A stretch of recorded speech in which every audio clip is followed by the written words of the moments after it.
오늘 보실 말씀 신약성경 50쪽 마태복음 27장 32절부터 50절까지 말씀을 제가 읽겠습니다.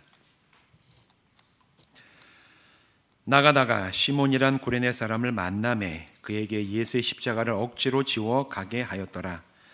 골고다 즉 해골의 굿이라는 곳에 이르러 쓸개 탄 포도주를 예수께 주어 마시게 하려 하였더니 예수께서 맛보시고 마시고자 하지 아니하시더라. 그들이 예수를 십자가에 못 박은 후에 그 옷을 제비 뽑아 나누고 거기 앉아 지키더라. 그 머리 위에 이는 유대인의 왕 예수라 쓴 패를 붙였더라. 이때 예수와 함께 강도 둘이 십자가에 못 박히니 하나는 우편에 하나는 좌편에 있더라. 지나가는 자들은 자기 머리를 흔들며 예수를 모욕하여 이르되 성전을 헐고 사흘에 짓는 자여 내가 만일 하나님의 아들이거든 자기를 구원하고 십자가에서 내려오려 하며 그와 같이 대제사장들도 서기관들과 장로들과 함께 희롱하여 이르되 그가 남은 구원하였으되 자기는 구원할 수 없도다. 그가 이스라엘의 왕이로다. 지금 십자가에서 내려올지어다. 그리하면 우리가 믿겠노라. 그가 하나님을 신뢰하니 하나님이 원하시면 이제 그를 구원하실지라. 그의 말이 나는 하나님의 아들이라 하였도다 하며 함께 십자가에 못 박힌 강도들도 이와 같이 욕하더라. 제6시로부터 온 땅에 어둠이 임하여 제9시까지 계속되더니 제9시쯤에 예수께서 크게 소리질러 이르시되 엘리 엘리 라마 사박다니 하시니 이는 곧 나의 하나님 어찌하여 나를 버리셨나이까 하는 뜻이라. 거기 섰던 자 중 어떤 이들이 듣고 이르되 이 사람이 엘리야를 부른다 하고 그 중에 한 사람이 곧 달려가서 해면을 가져다가 신 포도주에 적시어 갈대 꿰어 마시게 하거늘 그 남은 사람들이 이르되 가만두라 엘리야가 와서 그를 구원하나 보자 하더라. 예수께서 다시 크게 소리 지르시고 영원히 떠나시니라. 아멘. 기도하고 말씀 나누겠습니다. 하나님, 2024년도의 사순절 중에 우리가 고난주간을 맞이했습니다. 이 고난주간 우리 주님이 나를 위해서 고난당하신 그 사건을 기억하며 묵상하고 또 그 사건을 통해 주시는 큰 은혜와 사랑이 우리 심령 가운데 새겨지는 주간 되게 하여 주시옵소서. 또 오늘 그 말씀을 우리가 함께 나눕니다. 성령님, 우리 심령 가운데 임하셔서 말씀을 통하여 우리에게 생명을 주시고 은혜를 주시고 그 말씀이 우리를 새롭게 하는 위대한 하나님의 살아계신 말씀으로 우리에게 진리의 빛을 비춰 주시옵소서. 예수님의 이름으로 간절히 축복하며 기도하옵나이다. 아멘. 오늘 이 시간 이곳에 모여서 또한 온라인으로 예배하시는 모든 분들 주님의 이름으로 축복합니다. 다음 주일이 무슨 주일이죠? 2024년 부활주일입니다. 오늘부터 한 주간, 부활주일에 이르는 한 주간을 우리 교회력에서는 예수님이 잡혀가심, 신문당하심, 십자가에서 처형당하심이 모두 진행되는 고난주간으로 지키지요. 그래서 고난주간이 시작되는 오늘 이 시간에는 예수님이 당하신 고난에 대해서 우리가 생각하는 그런 말씀을 나누겠습니다. 복음서를 보면 하나님의 아들이신 예수님이 이 땅에 오셔서 다양한 사역을 행하셨던 것을 증거하고 있고 이 복음서가 4개로 기록된 게 동일하게 다 그 얘기를 담고 있어요. 예수님이 이 땅에 오셔서 행하신 사역이 뭐가 있습니까? 가르치시는 사역이 있었고 또 선포하시는 사역이 있었고 그 다음에 치유하시는 사역, 크게 3가지로 우리가 분류해서 얘기할 수가 있죠. 그런 사역 가운데 여러 가지 것들을 가르치시고 선포하시고 때로는 귀신 들린 사람, 때로는 아픈 사람을 치유하시는 여러 가지 일들을 예수님께서 행하세요. 그리고 그 모든 사역이 한 사건을 통해서 모든 것이 다 완성되는 절정을 이루게 되는데 이 복음서를 보면 모든 사역이 완성되는 그 절정이 되는 사건을 예수님의 십자가의 죽으심이라고 얘기를 합니다. 그런데 이 십자가 사건은 끔찍한 범죄자를 처벌하는 그 처형이에요. 그런 이 끔찍한 십자가에서의 이 비참한 죽음을 맞이한 사건이 성경은 우리에게 위대한 사랑의 완성이 되었다라고 증거를 합니다. 십자가 얘기하면 그래서 오늘날 우리는 그 십자가를 끔찍한 형틀 아니면 아주 저것 보기 싫었다 그런 게 아니라 보자마자 예수님이 우리를 위해서 죽으신 바로 그 상징이구나 이렇게 받아들이지만 초대교회 성도들 로마 제국 아래 살던 사람들에게 십자가라는 것은 은혜의 상징, 무슨 나를 살리신 구원의 어떤 상징이 아니라 죄인들을 처벌하는 끔찍한 형벌의 틀이었어요. 그게 초대교회 사람들이 바라봤을 때 첫 번째로 떠오르는 십자가의 이미지였습니다. 그런데 성경은 그런 끔찍한 십자가의 처벌, 거기에서의 죽음이 위대한 사랑의 완성이라고 얘기를 하고 있어요. 왜 그럴까? 그 이유에 대해서 베드로전서 1장 18절 19절 이렇게 얘기를 합니다. 너희가 알거니와 너희 조상이 물려준 헛된 행실에서 대속함을 받은 것은 금이나 금같이 없어질 것으로 된 것이 아니요 오직 흠없고 점없는 어린 양 같은 그리스도의 보배 피로 된 것이니라 이렇게 얘기를 하고 있어요. 대속함, 대신 내 죄를 위해서 속죄함으로 죽으신 그 사건이 어떻게 일어난 것이냐? 모든 사람의 죄가 용서받도록 하나님의 아들이 대신 죄값을 치르셨기 때문에 십자가에서의 비참한 죽음은 위대한 사랑과 용서의 사건이 되었다고 성경은 얘기를 합니다. 그런데 대속과 용서가 완성되는 이 십자가의 죽으심의 과정은 너무 비참하고 사실 끔찍해요. 십자가의 사건, 우리는 이 십자가에 달리신 예수님을 그림을 통해서 보고 성화를 통해서 보고 성당에 가면 이제 이렇게 쭉 이렇게 성상처럼 만들어져 가지고 보면은 앞에 달려 있지요. 근데 그것만 보면 뭐 저게 그렇게 뭐 끔찍한 처벌인가? 그렇게 생각될 수가 있어요. 왜냐하면 그렇게 교회에서 그리는 예수님 아니면 이렇게 뭐 새겨놓은 어떤 성상 같은 걸 보면 진짜 십자가에서 처형되는 그 사실적으로 그릴 수가 없었어요. 너무 비참하고 끔찍하기 때문에. 로마군이 사용하던 처벌용 채찍, 예수님이 십자가에 달리실 때 그냥 멀쩡하게 있다가 십자가에서 죽으신 게 아니죠. 십자가에 달리시기 전에 가야바의 뜰에서 매 맞고 조롱당하시고 빌라도의 재판정에 서신 다음에 죽이라는 선고를 받고 어떻게 됩니까? 채찍에 맞으셨어요. 매를 맞으셨는데 그 당시에 이 로마군이 죄인들을 처벌할 때 쓰는 채찍은 그냥 우리가 아는 것처럼 끈 묶어가지고 휘두르는 그런 수준의 채찍이 아닙니다. 처형하는데 그 채찍은 맞으면 죽을 정도의 어떤 면에서 굉장히 흉기였습니다. 그 채찍 끝에 가죽이나 끈으로 만든 채찍 끝에는 보통은 납덩이나 동물의 뼈가 매달려 있었어요. 그걸로 사람을 한번 내리치면 맞을 때마다 사람은 이 몸에서 살점이 뜯겨져 나가는, 한 번 맞을 때마다 뜯겨져 나가요. 그래서 로마법, 유대법에도 마찬가지지만 채찍에 때릴 때는 40대 이상 때리지 않는다. 이게 규정이었습니다. 왜냐하면 이런 채찍으로 40대 이상 맞으면 맞다가 쇼크가 와가지고 고통 때문에 쇼크 때문에 죽을까 봐 완전히 죽일 거 아닌 이상은 40대 이상을 채찍으로 때리지 않는다라는 게 그 당시의 처벌 규정의 하나였어요. 그리고 난 다음에 십자가 처형을 받을 때 이 십자가 처형은 채찍에 맞은 사람을 끌고 가서 옷을 다 벗깁니다. 예수님의 우리 성상 보면 예수님 그래도 뭔가 이렇게 몸에 걸치고 계신데 그거는 다 그 십자가 처형의 모습 그대로 묘사할 수가 없기 때문에 그래도 그려놓은 방식이 그런 거고, 진짜 예수님이 처형당하실 때는 온몸이 찢긴 상태에서 다 벌거벗겨지고 그 상태에서 이 나무 기둥에 손목과 발꿈치에 커다란 쇠목이 박혀서 사람들이 오가는 거리에 그 기둥이 세워지고 세워진 채로 짧게는 하루 길게는 며칠씩 그곳에 매달린 상태로 지쳐서 말라 죽게 만드는 그 처형이 십자가의 처형이었어요.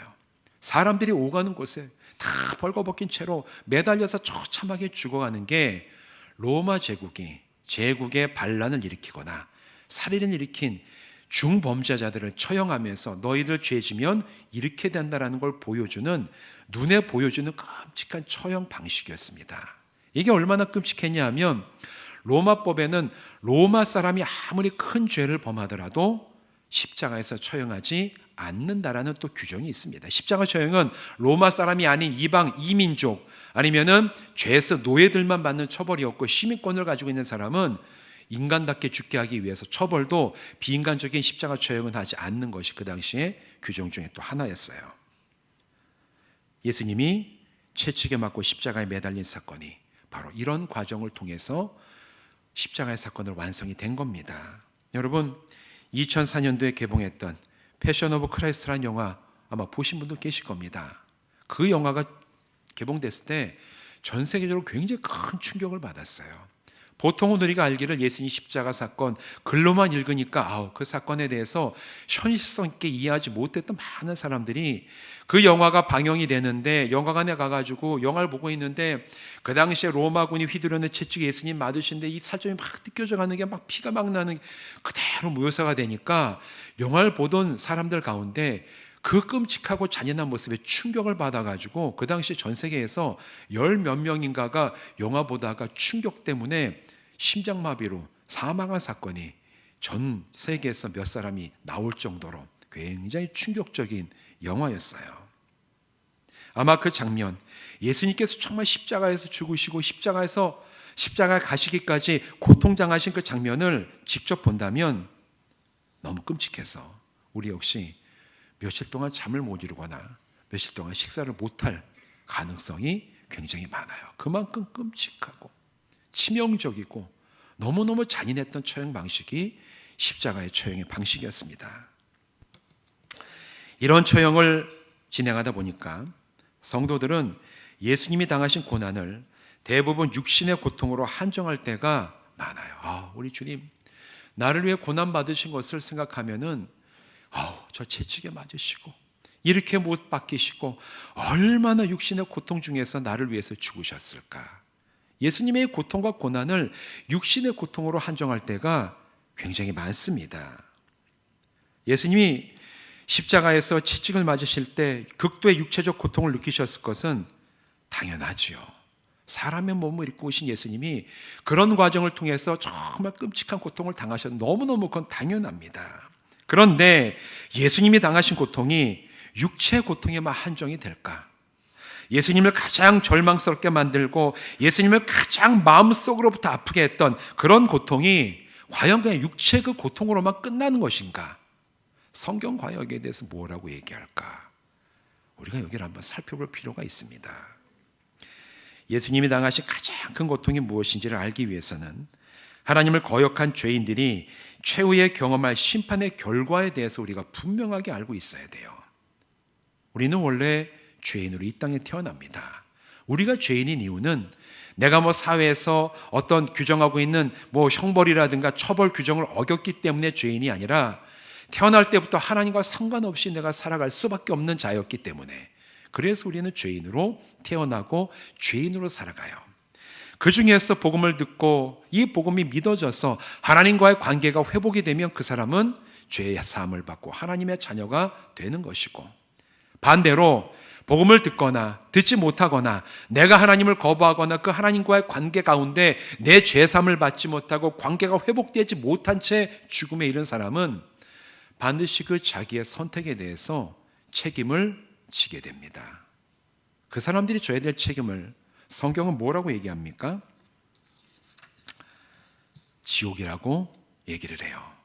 성경은 죄사함을 받지 못한 사람, 구원받지 못한 사람, 복음을 믿지 않은 사람이 결국에는 마지막 날 심판을 받아서 지옥에 갈 수밖에 없음을 분명하게 증언을 해요. 이 지옥에 대한 기록들은 성경 가운데 여러 곳에 나오는데 대표적으로 요한계시록 19장 20절 이렇게 얘기를 합니다. 이는 짐승의 표를 받고 그의 우상에게 경배하던 자들을 표적으로 미혹하던 자라.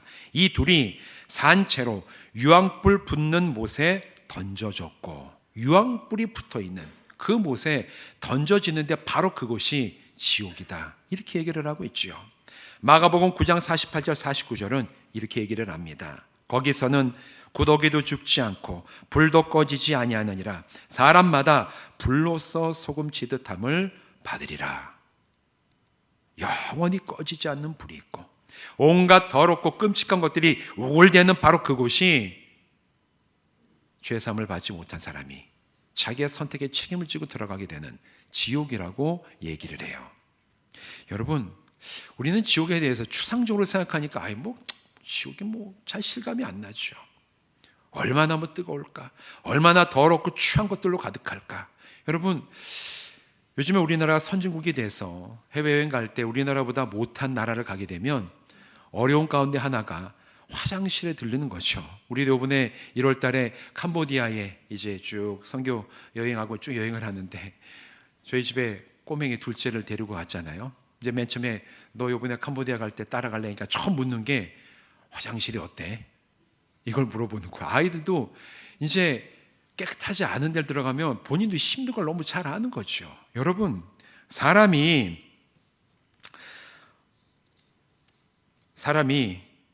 깨끗하지 않은 화장실만 들어가도 진절머리를 치게 되는데, 여러분, 그 성경이 알려주는 지옥이 얼마나 끔찍하겠습니까?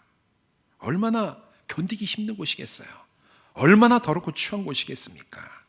한번 상상을 해보십시오.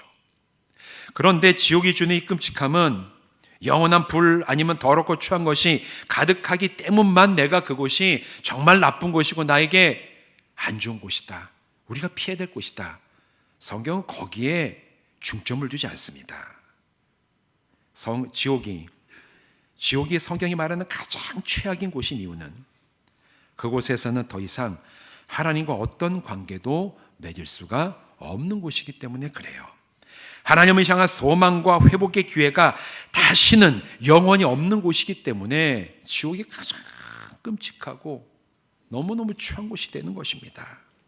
성경에서는 지옥을 음부, 다시 말해 어두운 곳이라고 부릅니다. 하나님의 영광도 없고 하나님의 진리의 빛이 전혀 비치지 않기 때문에 지옥은 어두운 곳이에요. 그리고 하나님께로부터 완전하고도 영원히 격리된 곳이 지옥입니다. 하나님의 선하심도 없고 은혜도 없기 때문에 지옥에는 고통과 후회만이 남아 있어요.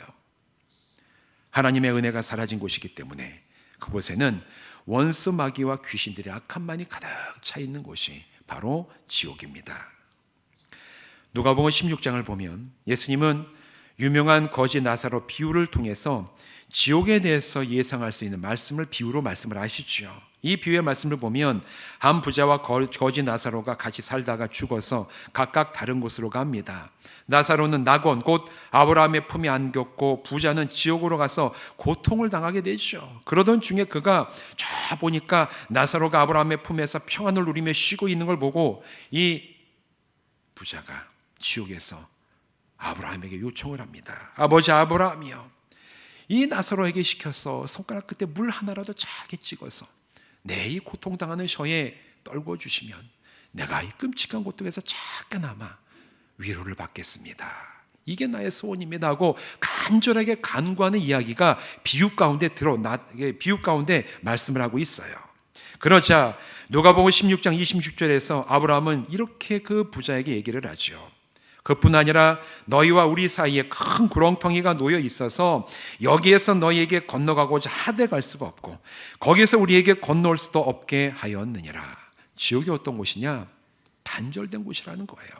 다시는 오고 가고 회복되고 소망이 있고 내가 여기서 잘 견디면은 뭔가 다른 미래가 있겠지, 이런 걸 아예 꿈을 꿀 수가 없는, 완전히 단절되고 다시 기회가 있지 않는 그런 곳이 지옥이라고 성경은 얘기하고 있습니다. 그리고 가장 끔찍한 것은 하나님과 단절된 이 상태가 영원하다라는 거예요. 영원하다라는 것. 여러분, 이 영원함에 대해서 한번 생각해 본 적 있으세요?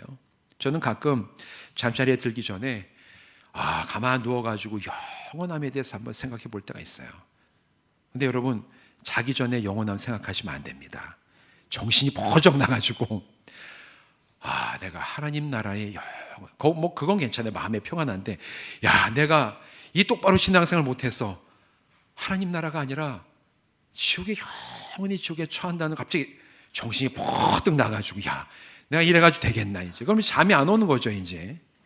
이게 그래요. 영원함이라는 것은 우리에게 깊은 평안함을 주기도 하고 엄청난 두려움을 주기도 하는 그 개념이 영원함이에요. 길게 살아봐 100년 살면 우리 많이 산다 그랬는데 100년도 채 못 사는 우리에게 영원함은 사실 실감이 안 납니다.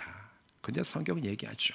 지옥이 가장 최악의 곳인 것은 그곳에서 하나님과 단절되고 아무런 기회와 소망도 없이 살아가는 삶이, 그런 상태가 영원하기 때문이에요. 상상해 보세요. 영원히 그런 데에 처해 있다는 게 얼마나 고통스럽겠습니까? 그래서 지옥은 최고로 안 좋은 곳입니다. 예수님이 십자가에서 숨을 거두실 때 경험한 가장 큰 고통도 바로 이것이었어요. 예수님은 죄인이 죽어 당하게 될 고통을 십자가에서 직접 경험을 하셨습니다. 예수님이 당한 고통은 죄인이 죽어서 당해야 될 고통을 대신 당하신 거예요. 그래서 그게 속죄의 제사가 돼서 우리에게 능력으로 회복시키는 은혜로 우리에게 주어진 겁니다. 예수님 당하신 건 죽을 죄인이 죽을 때 당하는 고통을 그대로 당하신 거예요. 육신의 고통이 그랬죠. 깨지고 상하고 찢기는 고통을 예수님은 스스로 감당을 하셨어요. 얼마나 끔찍한 고통이었을까? 얼마나 참 그게 비참했을까? 피가 철철 흘러넘치고 다 찢겨져 나가고 옷 벗겨져 가지고 사람들 앞에 이 나무에 매달리는 그 죽음이 얼마나 비참하고 모욕적이었겠습니까? 이게 죄로 인해 죽을 사람이 당하는 바로 그 고통이기 때문에 예수님이 그 고통을 친히 감당을 하셨습니다. 상상만 해도 우리의 몸이 반응을 하죠. 몸서리가 쳐집니다. 그런데 우리가 이 복음서를 보면 예수님은 그 고통으로 인하여 소리를 지르시거나 고함치지 않으셨어요. 내가 여기가 아프다, 내가 몸이 아프다, 이게 힘들다. 예수님은 그렇게 한마디도 얘기를 안 하셨어요. 거기에 대해서 한마디라도 하셨으면 이 복음서의 그 사건, 예수님의 그 이 육체 때문에 고통당하는 그거를 기록해 놨을 텐데, 성경은 예수님에 대해서 증언하기를 육신의 고통 때문에 부르짖거나 아파하셨다라고 기록하지 않았습니다. 대신 예수님을 가장 고통스럽게 한 것은 버림받고 단절되는 거였어요. 십자가 사건은 예수님이 철저히 버림받는 과정이었습니다. 십자가는 지구 죽으시기까지 예수님이 사람으로부터 버림받는 그 연속의 과정을 계속해서 겪어가신 것이었어요. 감람산에 계시던 밤에 예수님과 3년을 함께 다녔던 제자들 중에서 예수님을 팔아넘긴 자가 나왔을 때 예수님은 버림받으셨습니다.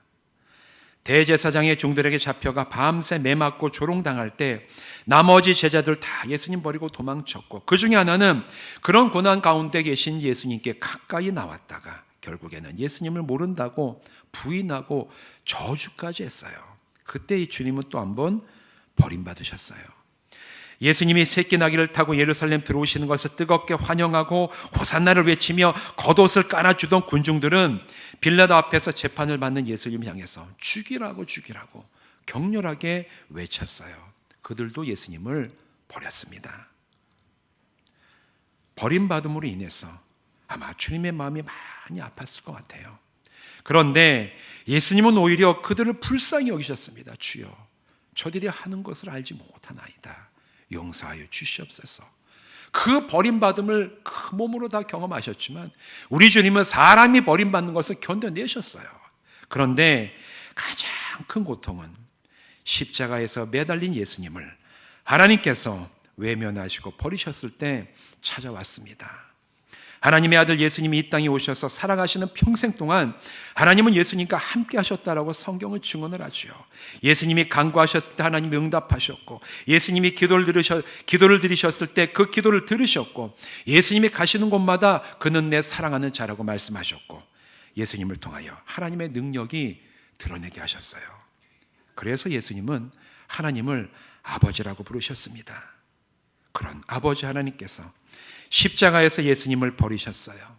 하나님을 거역한 죄인들이 경험할 최악의 고통이 하나님으로부터 버림받는 것이기 때문에 예수님은 십자가에서 가장 큰 고통으로 하나님이 나를 버리셨음을 예수님이 경험하실 수밖에 없었습니다. 하나님의 은혜와 사랑과 돌보심으로부터 완전히 격리되는 것을 예수님은 십자가에서 경험을 하셨습니다. 예수님이 이 고통까지 당하실 때 오늘 본문 46절에 예수님은 고통 가운데 소리를 지르시죠. 제9시쯤에 예수께서 크게 소리를 지르러 이르시되 엘리 엘리 라마 사박다니 하시니 이는 곧 나의 하나님 나의 하나님 어찌하여 나를 버리셨나이까, 이런 뜻이더라. 육신의 고통도 참아내셨어요. 사람이 버리시는 것도 참아내셨어요. 그러나 가장 큰 고통은 하나님 어찌하여 나를 버리셨습니까? 죄를 해결받지 못한 자들이 죽을 때 최종적으로 당할 가장 큰 아픔, 하나님이 너를 버리셨다. 그 고통을 우리 주님이 십자가에서 그대로 경험하셨음을. 그래서 예수님은 다른 곳에는 신음하거나 고통스럽다고 불부짖지 않으셨지만 마지막 목숨이 끊어지기 전에 하나님 어찌하여 나를 버리셨습니까? 이렇게 부르짖으며 그의 나머지 숨을 몰아쉬는 그 장면이 오늘 이 본문 가운데 나옵니다. 복음서가 전하는 예수님의 유일한 절규입니다. 사랑하는 성도 여러분, 십자가 위에 하나님께로부터 버림받은 고통을 예수님이 친히 겪으셨기 때문에 오늘 저와 여러분이 하나님께 나가게 된 줄로 믿습니다. 버림받았기 때문에 그걸 경험하셔서 우리는 하나님께 나가게 된 거예요. 하나님의 사랑과 은혜와 돌보심으로부터 단절되는 고통을 주님이 감당하셨기 때문에 저와 여러분은 하나님을 좋으신 아버지로 부를 수 있는 기회를 우리가 얻게 된 것입니다. 주님이 당하신 가장 큰 고통이 오늘 우리에게 가장 큰 복과 은혜의 기회가 된 줄로 믿습니다. 우리 주님이 죽음으로 마련하신 이 복과 은혜의 기회를 우리는 절대로 가볍게 흘려보내서는 안 돼요. 주님, 죽으심으로 마련하신 이 기회, 나를 하나님께 나가게 하시고 나에게 은혜와 사랑이 있게 하신 이 기회, 부르짖고 왜 나를 버리셨습니까? 고통당하셨던 주님의 그 고통으로 완성하신 이 기회, 십자가 복음을 주여 제가 믿어지게 하여 주시옵소서. 기도하고 붙잡고 늘 우리가 묵상하면서 예수님의 죽으심으로 완성된 그 사랑이 오늘 나에게 흘러넘치게 하고 내 삶에서 경험하게 하고 내가 빛나는 영광의 그날에 들어가서 주님 앞에 서는 그날까지 주여 주님이 주신 은혜를 붙잡고 나가는 껴있는 성도들 되게 하여 주시옵소서. 주님 앞에 결단하고 이 고난 주간을 주님과 함께 동행하며 묵상하는 우리 모든 성도들 되시기를 주님의 이름으로 부탁을 드립니다. 기도하시겠습니다.